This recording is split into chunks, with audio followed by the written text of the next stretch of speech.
Lukas pasal 5. Pada suatu kali, Yesus berdiri di pantai Danau Genesaret.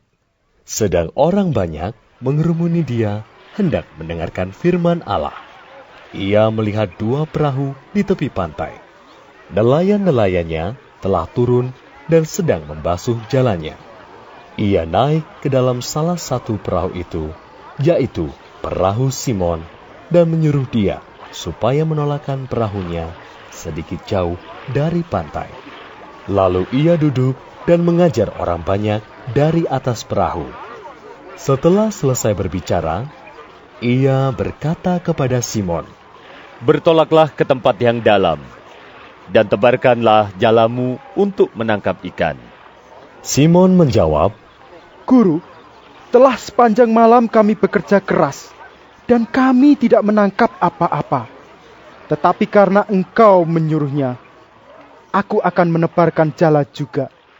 Dan setelah mereka melakukannya, mereka menangkap sejumlah besar ikan, sehingga jala mereka mulai koyak. Lalu mereka memberi isyarat kepada teman-temannya di perahu yang lain, supaya mereka datang membantunya. Dan mereka itu datang. Lalu mereka bersama-sama mengisi kedua perahu itu dengan ikan hingga hampir tenggelam. Ketika Simon Petrus melihat hal itu, ia pun tersungkur di depan Yesus dan berkata, "Tuhan, pergilah daripadaku, karena aku ini seorang berdosa." Sebab ia dan semua orang yang bersama-sama dengan dia takjub oleh karena banyaknya ikan yang mereka tangkap. Demikian juga Yakobus dan Yohanes, anak-anak Zebedeus yang menjadi teman Simon. Kata Yesus kepada Simon, "Jangan takut, mulai dari sekarang, engkau akan menjala manusia." Dan sesudah mereka menghela perahu-perahunya ke darat, mereka pun meninggalkan segala sesuatu, lalu mengikut Yesus. Pada suatu kali, Yesus berada dalam sebuah kota. Di situ ada seorang yang penuh kusta. Ketika ia melihat Yesus, tersungkurlah ia dan memohon, "Tuhan, jika Tuhan mau, Tuhan dapat mentahirkan aku." Lalu Yesus mengulurkan tangannya, menjamah orang itu, dan berkata, "Aku mau, jadilah engkau tahir." Seketika itu juga, lenyaplah penyakit kustanya. Yesus melarang orang itu memberitahukannya kepada siapapun juga dan berkata, "Pergilah, perlihatkanlah dirimu kepada imam, dan persembahkanlah untuk pentahiranmu persembahan seperti yang diperintahkan Musa, sebagai bukti bagi mereka."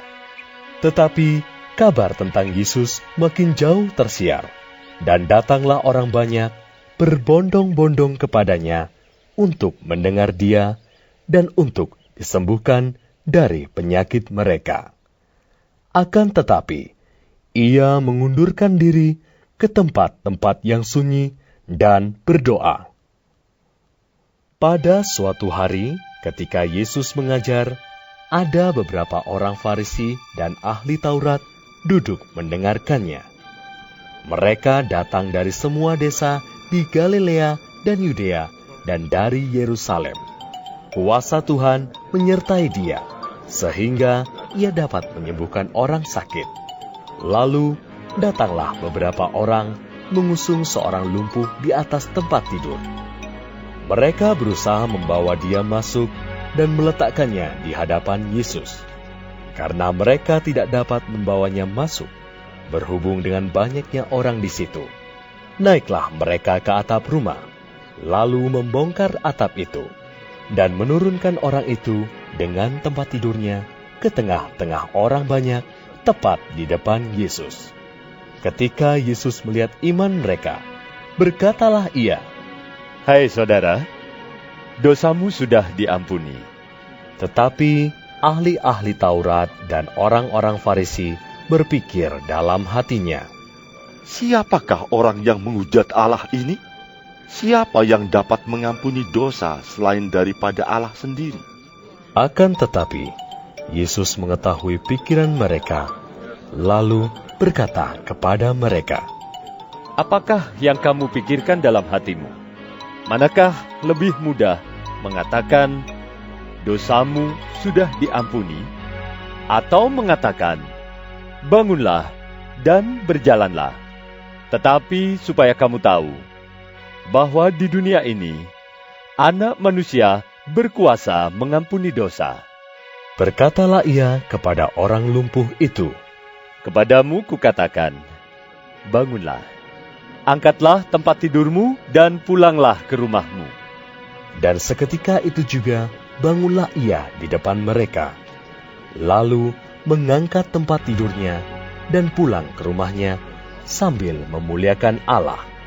Semua orang itu takjub, lalu memuliakan Allah, dan mereka sangat takut. Katanya, Hari ini kami telah menyaksikan hal-hal yang sangat mengherankan. kemudian ketika Yesus pergi keluar, ia melihat seorang pemungut cukai yang bernama Lewi sedang duduk di rumah cukai. Yesus berkata kepadanya, Ikutlah aku. Maka berdirilah Lewi dan meninggalkan segala sesuatu, lalu mengikut dia. Dan Lewi mengadakan suatu perjamuan besar untuk dia di rumahnya. Dan sejumlah besar pemungut cukai dan orang-orang lain turut makan bersama-sama dengan dia. Orang-orang Farisi dan ahli-ahli Taurat bersungut-sungut kepada murid-murid Yesus. Katanya, "Mengapa kamu makan dan minum bersama-sama dengan pemungut cukai dan orang berdosa?" Lalu jawab Yesus kepada mereka, katanya, Bukan orang sehat yang memerlukan tabib, tetapi orang sakit. Aku datang bukan untuk memanggil orang benar, tetapi orang berdosa, supaya mereka bertobat. Orang-orang Farisi itu berkata pula kepada Yesus, Murid-murid Yohanes sering berpuasa dan sembahyang. Demikian juga murid-murid orang Farisi. Tetapi murid-muridmu makan dan minum. Jawab Yesus kepada mereka, Dapatkah sahabat mempelai laki-laki disuruh berpuasa, sedang mempelai itu bersama mereka?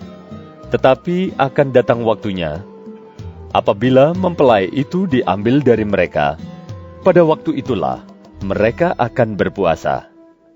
Ia mengatakan juga suatu perumpamaan kepada mereka. Tidak seorang pun mengoyakkan secari kain dari baju yang baru untuk menambalkannya pada baju yang tua. Jika demikian, yang baru itu juga akan koyak, dan pada yang tua itu tidak akan cocok kain penambal yang dikoyakkan dari yang baru itu. Demikian juga, tidak seorang pun mengisikan anggur yang baru ke dalam kantong kulit yang tua. Karena jika demikian, anggur yang baru itu akan mengoyakkan kantong itu, dan anggur itu akan terbuang, dan kantong itu pun hancur. Tetapi anggur yang baru harus disimpan dalam kantong yang baru pula. Dan tidak seorang pun yang telah minum anggur tua ingin minum anggur yang baru. Sebab ia akan berkata, anggur yang tua itu baik.